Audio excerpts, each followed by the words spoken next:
Okay, so welcome everybody to the How-To series.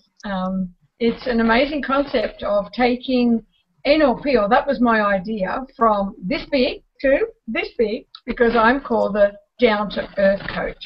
So who am I? My name is Linda Dyer, and I am the Director of Mind Power Global. I've been working in this industry for quite some time. I started as a kid growing up, one of 7 children living on a farm. And then decided that I wanted to run. I think I was running from the time I was born. My father really tried to keep me in cots and beds and places, but no, I was out. So, and I'm still traveling all around the world, and I just love it. So I ended up in the fitness industry, and I learned so much, always been interested in the body, about us, how we communicate, how we figure inside.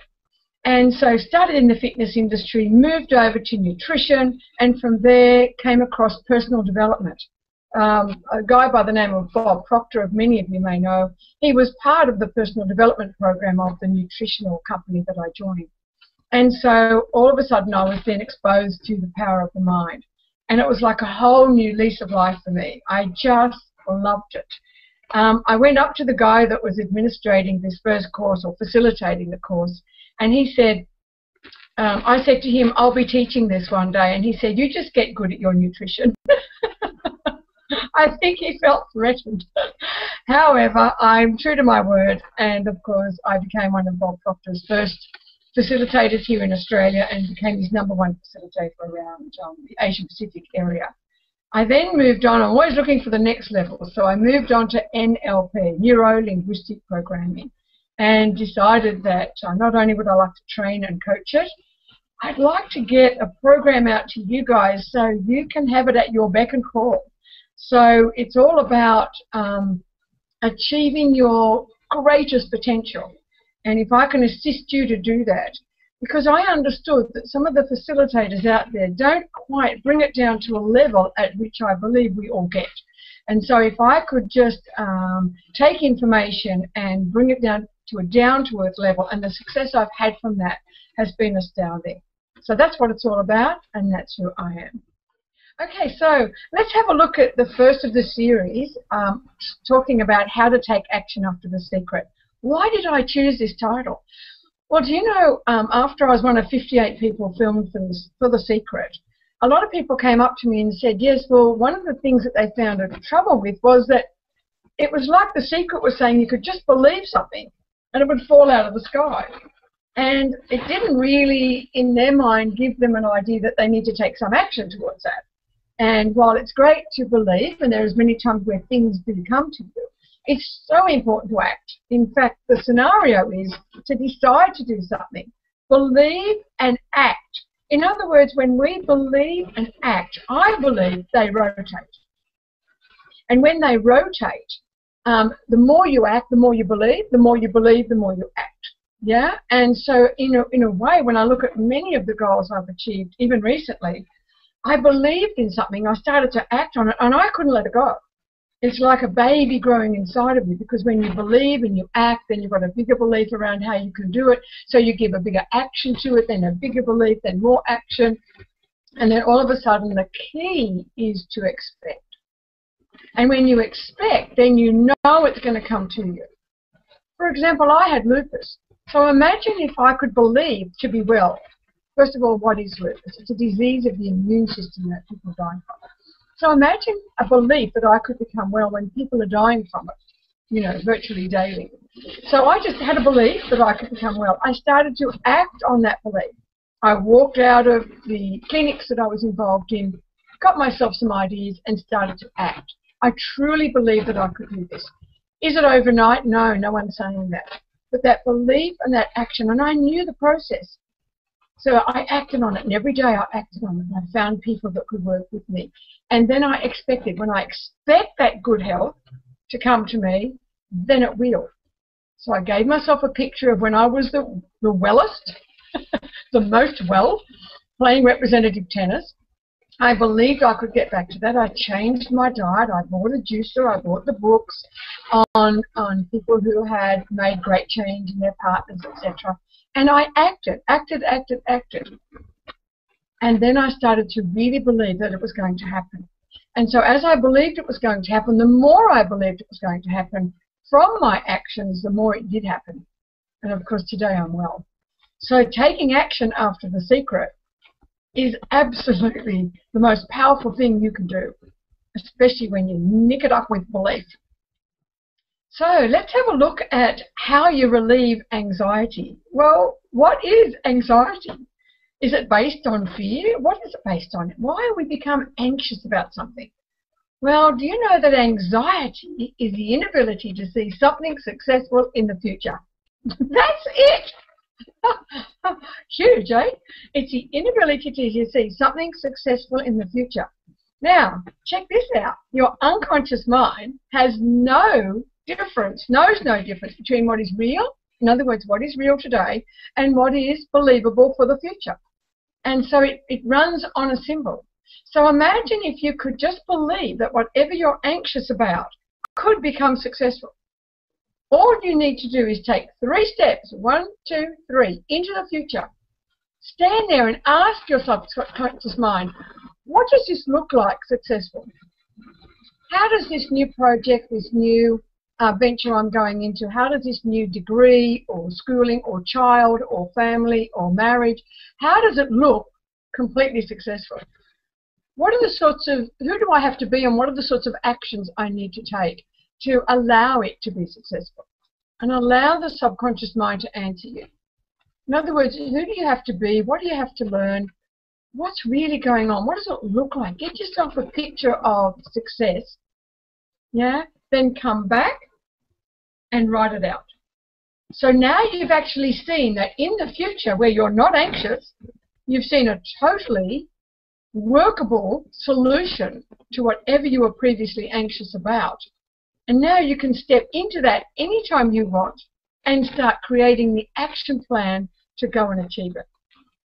Do you know what? I love this particular DVD because I've got a guy in America that tells me he puts it on frequently, and he actually does his housework while he's listening to me going through why he shouldn't be anxious today.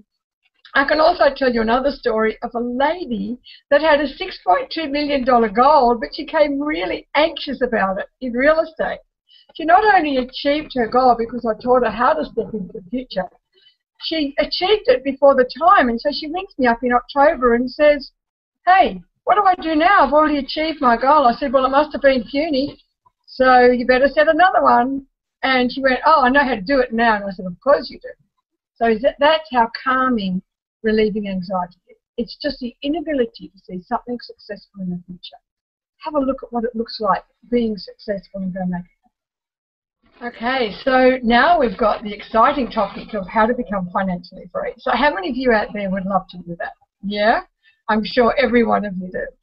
So let's have a look at how it manifests, how we can gain financial freedom.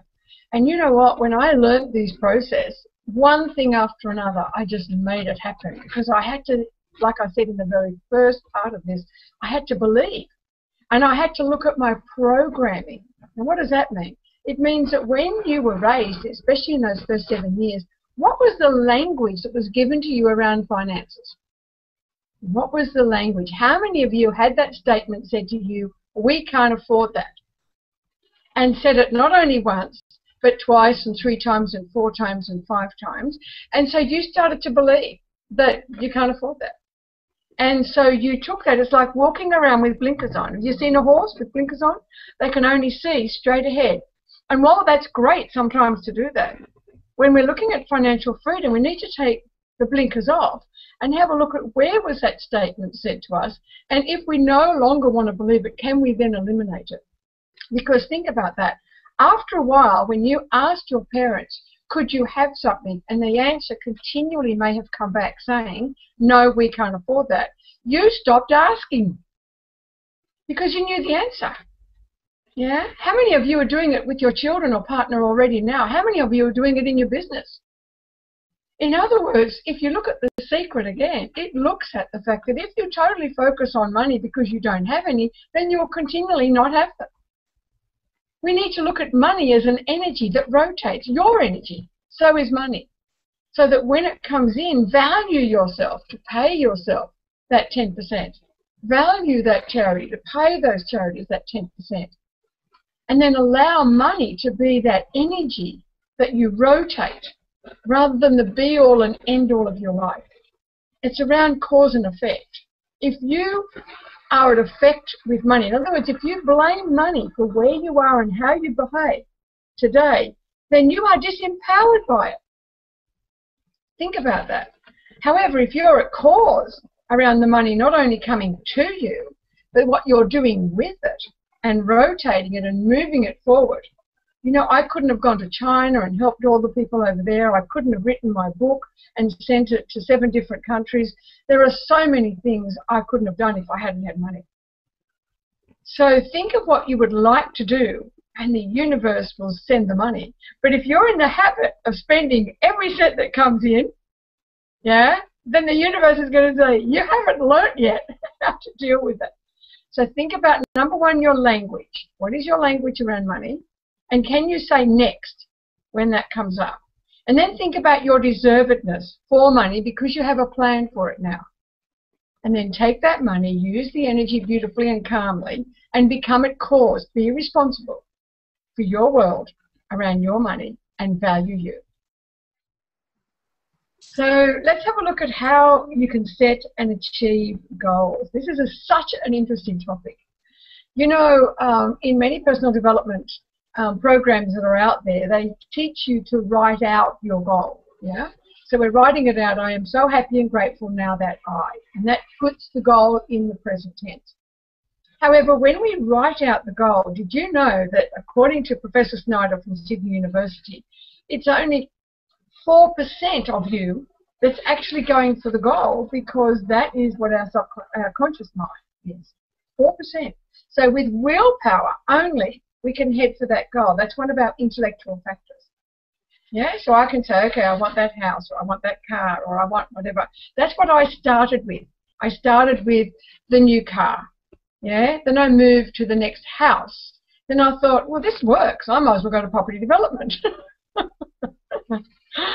And all of a sudden the goal becomes bigger and bigger and bigger, and then I'm in China, as I said, you know, helping 10 million people be displaced, and I'm thinking, oh my gosh, these goals are getting bigger than me. Well, of course they always are. However, we need to understand that the only way, so with willpower, that's you running after the goal. Action, action, action, running after the goal. That takes a lot of work. However, you haven't yet connected with your subconscious mind. Because your subconscious mind saying you can't achieve that. Remember, you tried it last time and it didn't work. So you've got all this self-talk going on, or you've got your mum and your dad and your grandpa and grandma and anyone else that wants to interject that's in your subconscious mind to tell you why you can't do it. So how many of you have quite often can see yourself heading for the goal, and so you go, I'm going to do that, I'm going to do that, and then something's pulling your shirt back. And you come back here and you go, oh, it's all right for her, she can do it, but I can't. Well, that's what we call the desire. So the desire from the subconscious mind, which is 96% of you, hello, and every cell in your body has a positive and a negative ion. And if you haven't addressed the positive ion with your goal, then your desire is continually telling you, you can't do it. Yeah? We need them both heading in the same direction. So how do you do that? Well, we need to get into the subconscious mind and tell ourselves that some of that self-talk needs to go. It's time to release it. That it was okay for us to be raised around that for the first 7 years, but none of it, or some of it now, is not serving us. So then we might get someone like myself or whoever to help you release some of those limitations. And guess what's in the next how-to series? How to release limitations. Go figure. So let's release some of those limitations. Get a space in the subconscious mind. You see, I've got a table in front of me. I can't put anything where this table is until I remove the table. So how can you put a new goal into your subconscious mind if it's full of other stuff? There's a lot of other words for that, but other stuff's great. And so what we want to do is create the space for that new goal, the goal that you're focused on. Now, you've got your desire, because it's got the goal in your emotions, and you've got your willpower heading in the same direction as your goal. Oh my gosh, that is so fast, it'll make your head spin. So that's what goal setting is all about. It's about emotionally connecting to it, allowing every cell in your body to go for the goal, because otherwise it's only 4%. And you know what? That doesn't even rejuvenate cells. So if you haven't got every cell in your body going for that goal, and you know why some of you don't want to do that? Because it's scary. Well, guess what? We want scary. We want excited and scary at the same time. And once you've done it once and twice, all of a sudden, a lot of us are 3-time convincers, it just starts to be part of your world. Every year I set 3 huge goals, and every year they manifest. So go get that goal. However, make sure it's emotionally connected. Okay, so let's have a look at, we mentioned last time about removing a limiting belief. So in the how-to series, we talk about how you do that. And in fact, I actually show you how to do that. How cool would that be? Because you can imagine that I'm there as your coach, and you can put yourself in the seat of the person that's on the DVD, and I can be clearing your limiting belief. So that's cool. So how many people out there think they actually have a possible 1 or 2 or 500 limiting beliefs? So what is it? What's a limiting belief, for heaven's sake? Well, a limiting belief, if you look at where you are now and you look at where you want to be in the future, in other words, your desired state, a limiting belief, anything that comes up that tells you you can't get that, is a limitation. Right? So that's what's limiting you. So it's all those obstacles that come up. You know, I'm not good enough, I don't deserve it. It's not okay for me to be rich, it's not okay for me to be happy. I'm just listing some of the top 4 in the world. So, and there's some very common ones out there. And where do you think they came from? How many people when you were growing up told you, you're not good enough, you don't step up, you know, you need to act differently in order to achieve that, etc. So we started after a while to believe some of the limitations that came from teachers, parents, grandparents, significant others. So if you look at limiting beliefs, they come up in 3 areas. They come up about hopelessness, nobody can do it. They come up about worthlessness, I can't do it. I feel worthless, so I can't do it. So we have many limiting beliefs that may stop us simply because something's been said to us over and over again, and we don't have a belief that we can step up and make that happen. And so it may be time to let that go. And what's so beautiful about this process is that we can get into the subconscious mind and find out where the first event is of that limiting belief, and you can be very surprised where it came from. Do you know what? Some of mine came from the womb, because I remember my mum telling me that not to get tired when I had my child. And so when I went back around my limiting belief, my whole claustrophobia, you know, I can't get out, I can't get things done, I was still in the womb. And my mother had actually fallen off the table. She was so tired, she couldn't get back up on the table. And so here she is, and I was born on the floor. No wonder I'm running. But I can clearly see myself. Imagine seeing yourself in the womb wanting to get out. I need to get out. And so I felt for a while that I felt limited, or in fact enclosed. You know, things were, sometimes I use the word smothered. Many of you use words like that, feeling smothered or feeling claustrophobic or feeling like I can't move through whatever this is in front of me. Well, that's just a limitation. We can move that anytime we decide to. We made a decision to feel limited, so we can make a decision not to. I can't wait to share this with you, so come on board and get your limiting belief cleared so you can move mountains. So let's have a look at the how-to series on understanding procrastination. Wow, how many of you feel procrastinated? Yeah, how many of you want to go and do something and it's like, will I, and you feel there's something holding you back? You know, it was interesting recently, I was actually in Jamaica, and one of the highest limiting beliefs was releasing procrastination, because they didn't feel at some stage that they were perfect enough to make something happen. And that was a common limiting belief. Can happen all around the world. So what is procrastination? What is it that stops us from moving forward and achieving our goals? In NLP, they call it the bifurcation point, a point in which you feel that heat and pressure have been put on you to go to the next level, and you're not quite sure you can make it happen. Bob Proctor calls it the terror barrier. That may relate to a lot more of you, where you get to a point where there's a terror barrier, and some of you feel like it's the Grand Canyon, where I think it's as big as your little finger and it's just that big to cross over. The thing we need to realize is that it starts from somebody giving you an idea or you coming up with an idea. And I've said this many times, but the universe will never give you an idea you cannot achieve. And so you get this idea, and then the next day you sort of plant that idea in the conscious mind, but you're not quite ready to go for it yet. You're thinking, oh, I don't know if I can do that. And then maybe the next day or the next week you go, well, hang on a minute. I probably could if I got someone to help me through it. Now you're at what we call the bifurcation point. And this is a really cool point to get to, because this is where heat and pressure are put on you to get to that next level. Yeah? However, how many of us at this point go, no, too scary, and so we rationalize to ourselves and we come right back to comfort zone. Well, guess what?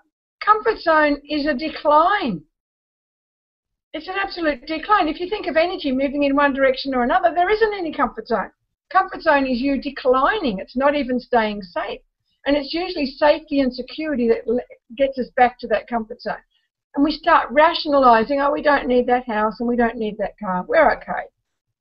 Or how many of you take it forward to the next step? Maslow says, I move only into growth or back into safety.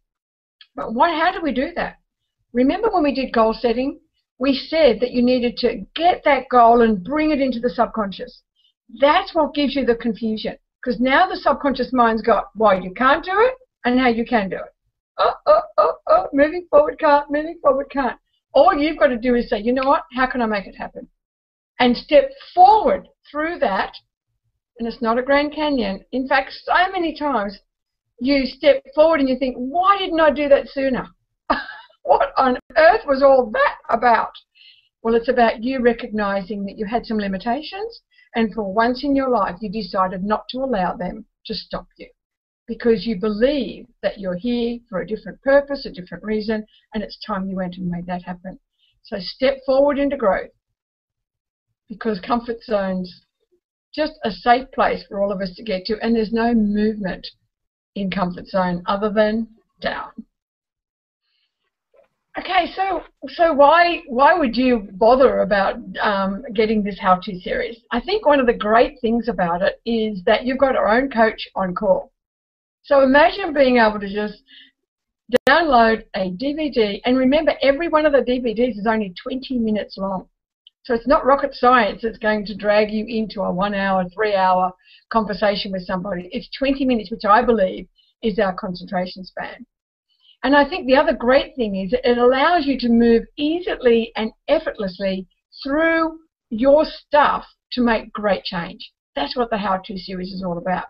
How can we get this much information, bring it into this much information where you can succinctly and easily understand it and make it work one step at a time? You can put these DVDs on every day if you like. I know a guy that played the anxiety DVD for a whole month. He said it was so great to just have that on and remind myself of how to do that. How many times have you left a seminar and you've said, oh, how did she do that? Or how did he do that? And well, now that's what this series is all about. It's about you knowing that you can put that DVD on. You can download it in your lunchtime, because it's 20 minutes of great information that can assist you to move forward, about taking action, about resetting your goals, about eliminating the anxiety of doing that. about becoming financially free, about removing the limiting belief that's going to stop you from becoming the best person ever. And of course, getting rid of all that procrastination so that you can be and do and have whatever you want in the world ahead. I believe that everything's possible for you.